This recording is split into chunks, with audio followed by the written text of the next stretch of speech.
दोस्तों, जैसा कि हम सभी जानते हैं कि हर साल रेलवे क्वार्टर वाइज अपनी एक परफॉर्मेंस रिपोर्ट को जारी करती है, जिसमें ट्रेनों की पंक्चुअलिटी से लेकर रेलवे के इंफ्रास्ट्रक्चर क्रिएशन तक हर एस्पेक्ट को लेकर रेलवे की परफॉर्मेंस को स्टडी किया जाता है। तो आज की वीडियो में हम रेलवे की इस साल की अक्टूबर तक की रिपोर्ट के बारे में बात करने वाले हैं, जहां मैं आपको करेंट ईयर की प्रोग्रेस को लास्ट ईयर की प्रोग्रेस के साथ कंपेयर करके बताने वाला हूं।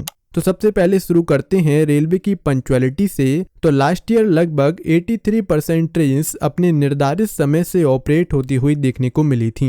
लेकिन अगर आप करेंट फाइनेंशियल ईयर की रिपोर्ट को देखेंगे तो आपको बहुत ही ज़्यादा निराश होना पड़ेगा, क्योंकि इस साल एक्सप्रेस ट्रेन्स की पंक्चुअलिटी में हमें 10% की गिरावट देखने को मिली है, जिसका मतलब है कि इस साल अक्टूबर तक रेलवे के द्वारा केवल 73% ट्रेन्स को ही पंक्चुअल टाइम टेबल के हिसाब से ऑपरेट किया गया है, जिसके ऊपर रेलवे को काफ़ी ज़्यादा ध्यान देने की ज़रूरत है। और अब इसके बाद बात करते हैं रेलवे के इंफ्रास्ट्रक्चर की। तो लास्ट फाइनेंशियल ईयर में रेलवे के द्वारा लगभग 1700 किलोमीटर के ट्रैक्स पर काम देखने को मिला था, लेकिन वहीं इस फाइनेंशियल ईयर में अक्टूबर के महीने तक रेलवे के द्वारा केवल 1302 किलोमीटर के ट्रैक पर काम किया गया है, जिसमें 186 किलोमीटर की नई लाइंस, 96 किलोमीटर का गॉज कन्वर्जन और सबसे ज्यादा काम हमें रेल लाइंस की डबलिंग में देखने को मिला है, जहां लगभग 1020 किलोमीटर की लाइंस को डबल किया गया है। और इसके हिसाब से इस साल ट्रैक्स कमीशन के मामले में हमें 24% की गिरावट देखने को मिली है। नेक्स्ट अब बात करते हैं इलेक्ट्रिफिकेशन की। तो इस साल हमें इलेक्ट्रिफिकेशन में एक काफ़ी बड़ा बूस्ट देखने को मिला है, क्योंकि जहां लास्ट ईयर केवल 1223 किलोमीटर के नेटवर्क को इलेक्ट्रीफाइड किया गया था, तो वहीं इस फाइनेंशियल ईयर में रेलवे ने 31 अक्टूबर तक टोटल 1640 किलोमीटर के रेलवे ट्रैक का इलेक्ट्रिफिकेशन कंप्लीट कर लिया है, जो कि पिछले साल के मुकाबले काफ़ी बेहतर 34% का इम्प्रूवमेंट है।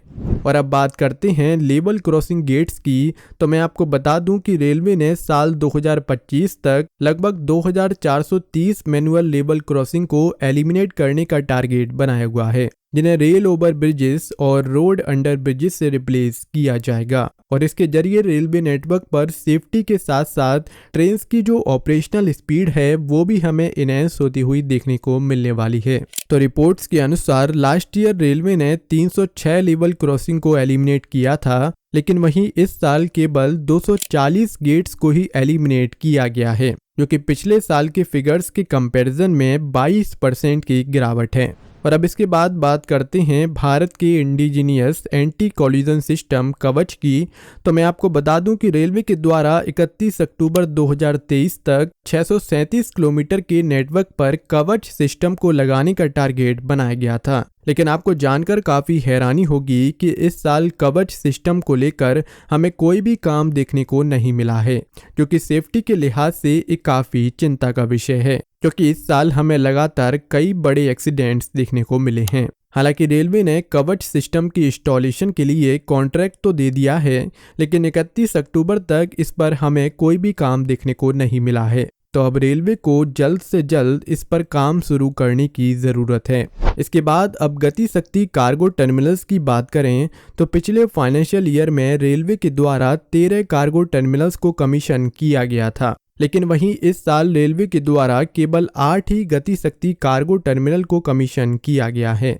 तो अब रेलवे की ओवरऑल परफॉर्मेंस को देखें तो अब तक की रिपोर्ट में रेलवे के द्वारा केवल इलेक्ट्रिफिकेशन के मामले में हमें इम्प्रूवमेंट देखने को मिला है, लेकिन पंक्चुअलिटी, रेलवे इंफ्रास्ट्रक्चर, कवच सिस्टम, लेवल क्रॉसिंग और गति शक्ति कार्गो टर्मिनल्स के मामले में पिछले साल से इम्प्रूवमेंट की बजाय इस साल डिक्रीमेंट देखने को मिला है, जिसके ऊपर रेलवे को ध्यान देने की ज़रूरत है, क्योंकि ये रेलवे के इंफ्रास्ट्रक्चर ग्रोथ को धीमा करने का काम कर रहे हैं। तो दोस्तों, आज की वीडियो में बस इतना ही। और रेलवे की परफॉर्मेंस रिपोर्ट को लेकर आपके क्या विचार हैं, हमें कमेंट सेक्शन में ज़रूर बताएं।